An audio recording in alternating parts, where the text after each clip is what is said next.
We've got our post-travel flight kit with the eye masks and all those kinds of things in.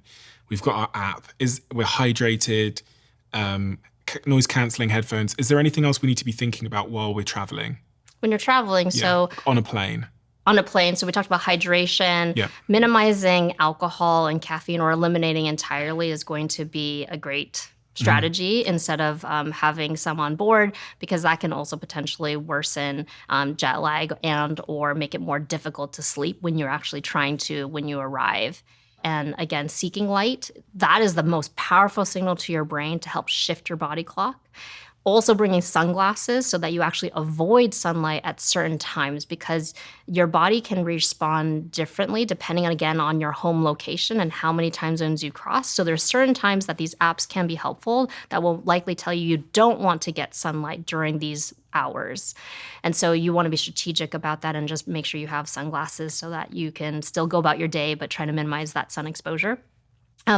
Getting well rested and getting sufficient sleep, even if it might be a little bit more fragmented than usual, just giving yourself at least a day to acclimate. So that I would recommend not scheduling your most important meetings right when you get in or in that first day. For athletes, they don't want to do maximal exercise because there's a risk that that jet lag could increase injury in that acute period. So you want your body clock to be able to readjust. And then using caffeine and power naps strategically. So for example, our afternoon, 1 to 4 o'clock, is typically when we have this dip in our alertness.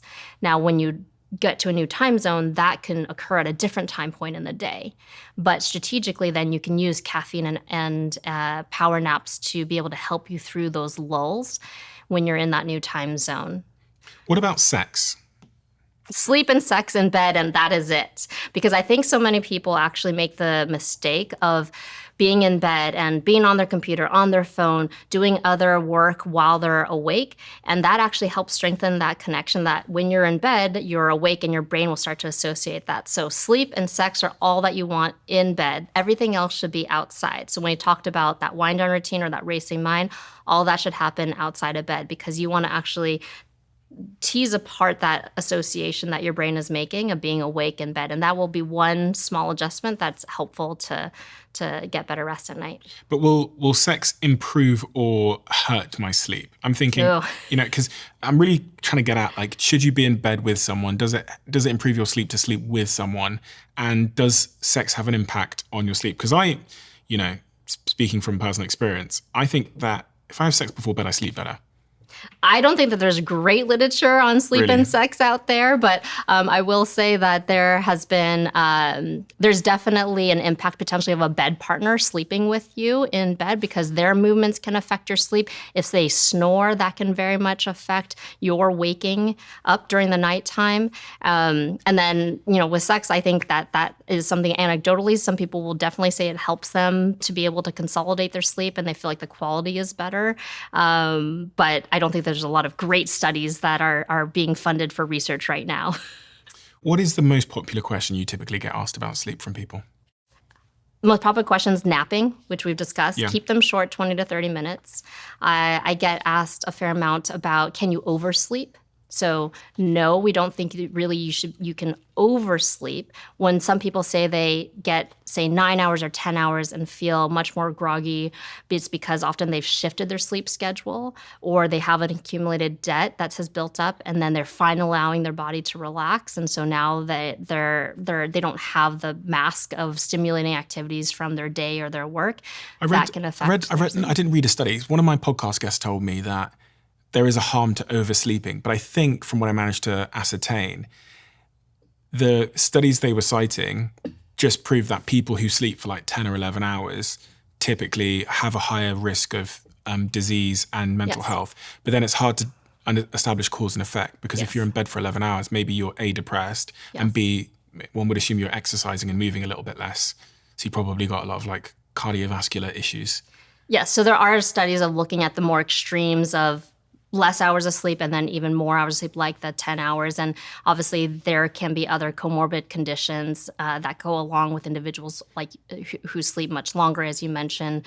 You can sleep much longer because of depression or other chronic health issues. And so that's a different context of thinking about oversleeping. I think in the question I typically get is, oh, I slept one night of 10 hours and I feel worse, so I'm never going to do that again. And that's actually not true, right? I think we want to have just more consistent hours that are timed, so you're not having a shift in the bedtime and wake time by like 3 hours later, because that could be why you're having that grogginess when you wake up, not because you got the 10 hours, but because you're waking up now at 11 a.m. instead of your typical, 8 a.m. wake up time.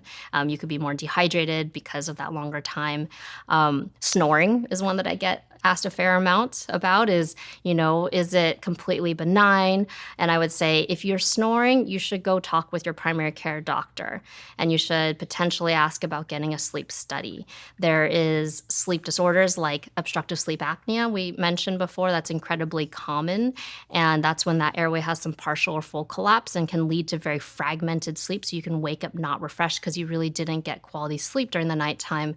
And snoring, I think, in our society has become just an accepted norm that can happen as you get older, but that is not always the case, that it is a benign symptom. And so making sure that you talk to your primary care doctor and potentially get a sleep study, I think, is incredibly important.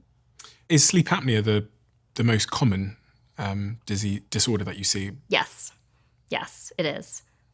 Sleep apnea can be incredibly common. I believe it's about 26% of people in the ages of 30 to 70. And so that, as you imagine, that's like 1 in 4 individuals. But many individuals don't actually get tested or diagnosed and then treated until they're way into their adulthood or even past into their 60s, 70s. So with a sleep apnea, oftentimes people will not wake up refreshed.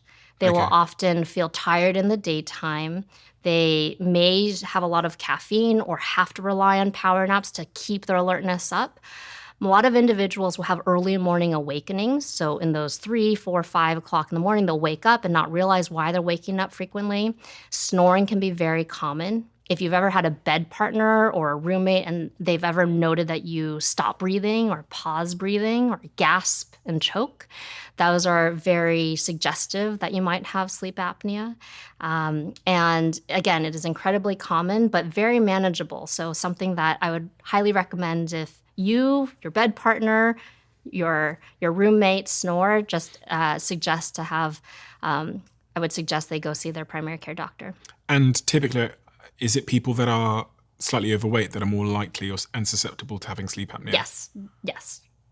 A lot of individuals who are overweight or obese will be more at risk for sleep apnea. As you imagine, the collapse of the airway typically is here around the neck, and so more weight typically is not helpful for apnea. But you can also be a very fit, healthy, young individual. So I work with elite athletes, and I have a number of my professional athletes who, again, are young, healthy males, but their anatomy is just more susceptible for this condition. What are the big rebuttals you get, the big excuses that you hear from people? I don't have enough time. Yeah, I don't have enough time to sleep, okay. I don't have enough time to sleep. And what do you think of that one?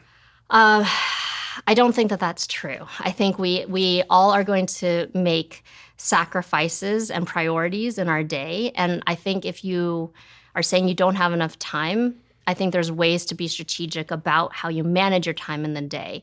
I think we all have 5 minutes to implement a wind down routine. We can all do that at the very least. I think all of us can optimize our environment. I think we all can invest in some sleep tools. I think we can make better choices about how you go about your day so you set yourself up better for sleep. So I think that those are just small adjustments, but will be huge in terms of what that will mean at night. I hear that, I will sleep, I'll sleep in the off season. Right now, in season is when I want to focus on being my best. But really, I think that's a backwards way of thinking about it. If you're thinking about optimizing your sleep when it gets to the season or the postseason when some of the most important games come down the line, you're just playing catch up.